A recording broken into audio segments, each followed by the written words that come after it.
ये आकाशवाणी लखनऊ है। इलाकाई खबरें दीबा हाशमी से।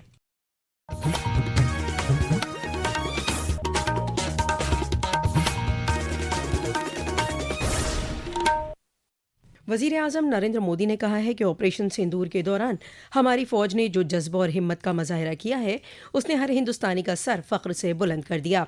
आज हर हिंदुस्तानी का यही अहादा है कि हमें दहशत गर्दी को ख़त्म करना है।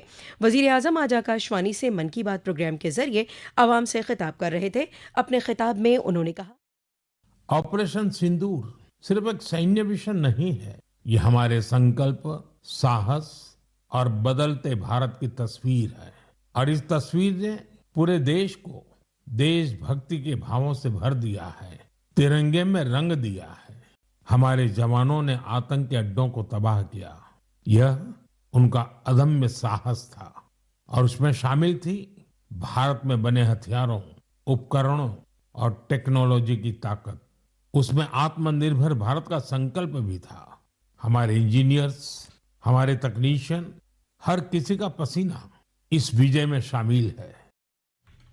वज़ीर आज़म ने 21 जून 2015 में यौम योग की शुरुआत का जिक्र करते हुए कहा कि शुरुआत के बाद से ही इसकी कशिश में मुसलसल इजाफा हो रहा है। उन्होंने कहा कि इस साल विशाखापट्टनम में यौम योग में शामिल होने का मौका मिलेगा। वज़ीर आज़म ने कहा कि 24 मई को WHO के डायरेक्टर जनरल तुलसी भाई की मौजूदगी में एक MOU साइन किया गया है।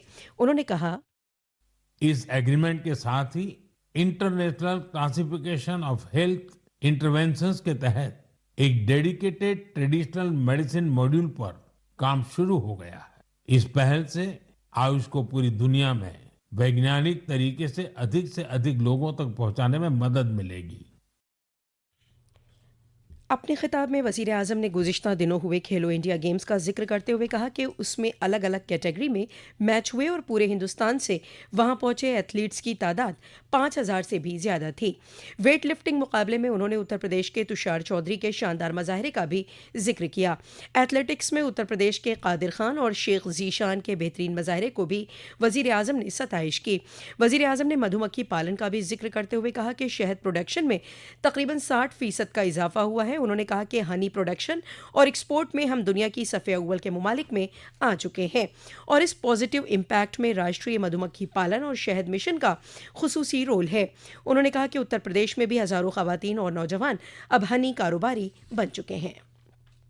राष्ट्रीय जनतांत्रिक गठबंधन NDA के ज़ेरे इंतज़ाम रियासतों के वज़राए आला और नायब वज़राए आला आज दिल्ली में बेहतरीन इंतज़ामिया पर मुनक़िद मीटिंग में हिस्सा ले रहे हैं।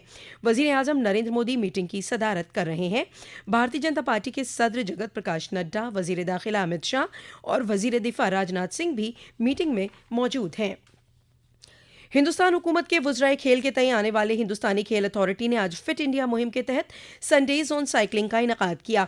लखनऊ में इसके तहत KD सिंह बाबू स्टेडियम में प्रोग्राम मुनक़िद किया गया। इस मौके पर हिंदुस्तान खेल अथॉरिटी के असिस्टेंट डायरेक्टर अंकित पाटिल ने कहा कि वज़ीर आज़म नरेंद्र मोदी के फिट इंडिया मूवमेंट के तहत आज ये प्रोग्राम मुनक़िद किया गया है। उन्होंने कहा कि यह इनेकाद पूरे मुल्क में फिटनेस को फ़रोग़ देने और मोटापे पर काबू पाने के लिए अवामी बेदारी फैलाने की सिमत में एक खुसूसी कदम है। उत्तर प्रदेश के जिला रायबरेली में गंगा स्नान करने आए 4 अफराद गंगा में डूब गए। मकामी अफराद और मछुआरों की मदद से सभी को बाहर निकाला गया, जिसमें 3 अफराद जाँ बहक हो गए जबकि एक की हालत नाजुक बताई जा रही है। ये सभी अमेठी जिले के जगदीशपुर के रहने वाले थे और अस्थि विसर्जन के लिए डलमऊ गंगा घाट गए थे।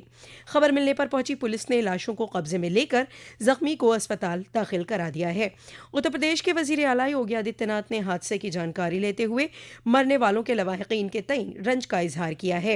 उन्होंने जिला इंतजामिया के अफसरान को मौके पर पहुंचकर राहत के कामों में तेजी लाने और जख्मियों के मुनासिब इलाज के अहकाम देते हुए उनके जल्द सेहतयाब होने की दुआ की है। उत्तर प्रदेश में 18 जून से मॉनसून की आमद होती है, मगर फिलहाल रियासत के बेशतर हिस्सों में बारिश का सिलसिला जारी है। सहारनपुर, अमरोहा, गौतम बुद्ध नगर, इटावा, संभल, फर्रुखाबाद और बदायूं में कहीं कहीं निस्फ शब और अलस सुबह से बारिश हो रही है। तेज बारिश से दर्जे हरारत में गिरावट आई है, जिससे अवाम ने राहत की सांस ली है। तेज बारिश और तूफान से कहीं कहीं पेड़ भी गिर गए हैं। खेती के लिए इस वक्त की बारिश मुफीद है। इसी के साथ आकाशवाणी लखनऊ से इलाकाई खबरों का ये बुलेटिन खत्म हुआ।